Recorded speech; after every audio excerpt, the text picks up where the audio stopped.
Let's talk to Clive Lambert. He's a director at FuturesTechs. Very good morning to you, Clive.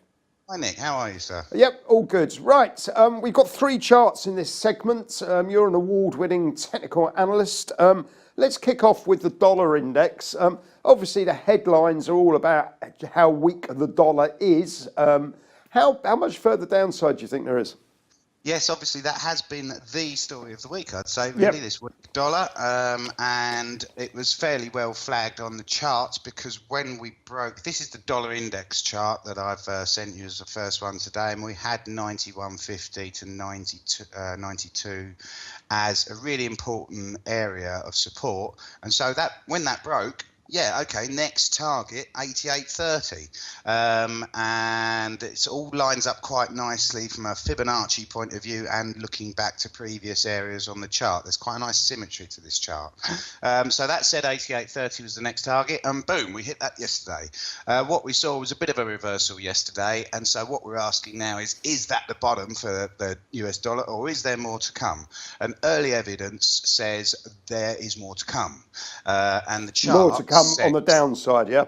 Yes, the chart says we can go on to break 88.30 and head down to 84.70 to 85.00 for the dollar index. So that means continued weakness in the US dollar. This story is set to rumble on, it would appear, according to the chart. So, and also if you're looking at pairs like euro against US dollar and cable, there's not a lot of resistance immediately above at the moment. So there is room for it to head higher still. Understood. Okay, well, let's go on to the crude chart then.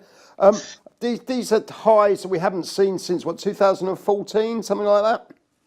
Correct, and obviously, you know, you could argue, well, this is just a weakness story as well. You've got a weak US dollar giving you strength in commodities, but we actually turned bullish of Brent Crude a while back. It was back in July, in fact, the chart said to us time to be bullish, and we've been pretty bullish ever since. And if you look at the weekly chart, there was another buy signal that came through around September time, which was breaking a neckline of a head and shoulders pattern, which shows up really nicely, hopefully, on that weekly chart. It's that gently sloping orange line.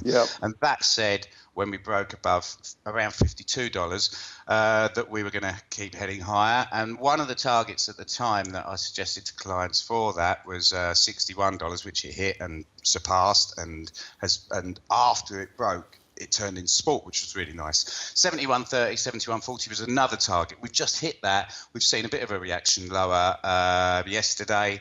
But again, there's not a lot on this chart to say that this trend is changing. I would like to stick with the bulls, and I do think that we've got scope now to go to $77, maybe even $82. And actually, if you do the measuring thing for head and shoulders, the target's right up at 91.60 for this, which sounds, you know, a little bit outrageous at the moment, but maybe these things happen, right? So yeah, and they do happen in oil. Yeah. Okay, so let's wrap up with gold again. I think we're at what, 2016 highs here, there or thereabouts.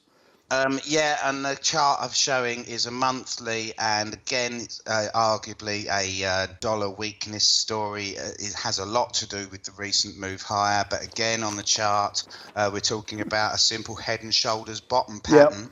And it's 13.48 is the key level for this. If we close above 13.48 at the end of the month, which is obviously next week, then we get a break of that on the monthly chart. We have got a strong area of resistance immediately above here, 1380 to basically 1400, forms a very formidable barrier, if you like. But we get above there, 1485, 1590. Wow, a gold bull.